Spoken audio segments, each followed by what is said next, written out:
আসসালামু আলাইকুম ওয়া রাহমাতুল্লাহি ওয়া বারাকাতুহু। আজকে আমরা 12তম ক্লাসে শিখব সূরা মুলকের 22 নং আয়াত থেকে 23 নং আয়াত পর্যন্ত সহিহ এবং শুদ্ধভাবে। তার জন্য প্রিয় দর্শক ভিডিওটি না টেনে স্কিপ না করে ভিডিওটি সম্পূর্ণ দেখবেন শেষ পর্যন্ত। তাহলে ইনশাআল্লাহ আপনারাও সূরা মুলকের আমল এবং তিলাওয়াত সহিহ এবং শুদ্ধভাবে করতে পারবেন। আমি পড়ার পর আপনারাও আমার সাথে ছোট নারী একটি আয়াত 3-4 বার করে প্র্যাকটিস করবেন, তাহলে ইনশাআল্লাহ আপনারাও শুদ্ধভাবে তিলাওয়াত করতে পারবেন। সূরা মুলকের ফজিলত, যে ব্যক্তি প্রতিদিন ইশারার নামাজের পর নিয়মিত সূরা মুলকের আমল করবে, আল্লাহ তাআলা বলেন আল্লাহ তাআলা তার কবর আযাবকে মাফ করে দেবেন। সুবহানাল্লাহ। তো চলুন বেশি কথা না বাড়িয়ে শুরু করছি। আর ভিডিওটি শুরু করার পূর্বে আপনি যদি আমার এই চ্যানেল নতুন হয়ে থাকেন, চ্যানেলটি সাবস্ক্রাইব করে পাশে থাকা অল বেল আইকনটি অন করে দেবেন। আর ভিডিওটি সম্পূর্ণ দেখে অবশ্যই এটা লাইক করে দেবেন। আর আপনিও শিখুন অপরকে শেখার জন্য ভিডিওটি বেশি বেশি করে শেয়ার করে দেবেন। أعوذ بالله من الشيطان الرجيم. بسم الله الرحمن الرحيم. أفمن يمشي مكبا على وجهه أفمن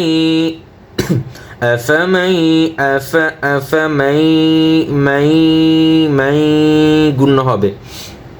তো এখানে একটা বিষয় খেয়াল করুন যে মাঝখানে মিমের পর একটি নুন আছে, এই নুনটির উচ্চারণ হবে না, সরাসরি গিয়ে ইয়ার উচ্চারণ হবে। ইয়ার তাসদিদকে মিমের জবর ধরবে, তাহলে উচ্চারণ হবে এরকম আফামাই। নুনের উচ্চারণ কিন্তু আমি আগে বলেছি হবে না। আফামাই গুণ হবে আফামাই ইয়ামশি, শি একাল প্রাণ হবে আফামাই ইয়ামশি ইয়ামশি। মুকিব্বান এখানে কিন্তু কোনো গুণনা নেই। মুকিব্বান আলা লামের উপর কিন্তু একালিপের চিহ্ন আছে, মানে একাল প্রাণ হবে। আলা আর আইন উচ্চারণ ঘোড়ার ভিতরে ঢোকে। আইন আলা। মুকিব্বান আলা ওয়াজিহিহি এই হা দুটি কিন্তু হাই হাওয়াজ হলে হা মোটা হয়। أفمن يمشي مكبا على وجهه এই হার উপর একটা চিহ্ন আছে লাল কালারের, এই চিহ্নটি তিনালিপের চিহ্ন হতে তিনালি প্রাণ হবে। আলা ওয়াজিহিহি আহদা, এখানেও তিনালি প্রাণ হবে আহদা আম্মান ইয়ামশি। এখানেও সরাসরি মিম ইয়েকে দিয়ে ধরেছে, অতএব নুন উচ্চারণ হবে না। আম্মান ইয়ামশি সাউইয়ান আম্মান ইয়ামশি সাউইয়ান আলা সিরা একাল প্রাণ হবে। পাশে একটু খেয়াল করুন, একটা আলিফ আছে, আলিফের জন্য একাল প্রাণ হবে। সিরাতিম গুণ হবে সিরাতিম মুস্তাকিম। শেষে অক্ফ হবে, এবং অক্ফ থাকলে অনেক জায়গায়, বেশিরভাগ জায়গায় সেটা তিনের প্রাণ হয়। আফামান ইয়ামশি মুকিব্বান আলা ওয়াজহিহি আহদা আম্মান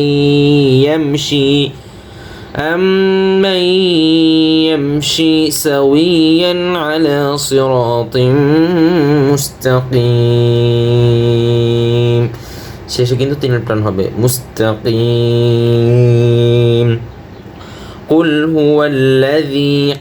হুয়াল হা মোটা হবে কুল হুয়াল্লাযী, তিনালি প্রাণ হবে। খেয়াল করুন উপরে কিন্তু লাল চিহ্নটি আছে, মানে তিনালিপের চিহ্ন। লাযী তিনালি প্রাণ হবে। কুল হুয়াল্লাযী আনশাআকুম وجعل أنشأكم وجعل لكم السمع وجعل لكم السمع والأبصار صايكل بن هو أبصار صار والأبصار والأفئدة একটা বিষয় খেয়াল করুন, এখানে কিন্তু তা আছে শেষে, অর্থাৎ যেহেতু এখানে অক্ফ হবে, অক্ফ হলে তার উচ্চারণ হা হয়ে যাবে। আফ ইদা, এবং জবের উচ্চারণ কি হবে না। قل هو الذي أنشاكم وجعل لكم السمع والأبصار والأفئدة قليلا গুণ হবে قليلا ما, এখানে একটা টান হবে قليلا ما تشكرون, শেষে তিনের টান হবে قليلا ما تشكرون। এই দুই আয়াত শুরু থেকে আমার একবার রিডিং পড়ে যাচ্ছি, সবাই মনোযোগ দিয়ে শুনবেন।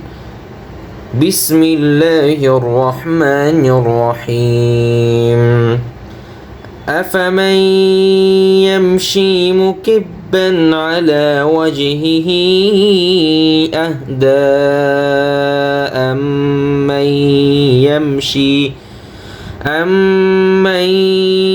يمشي سويا على صراط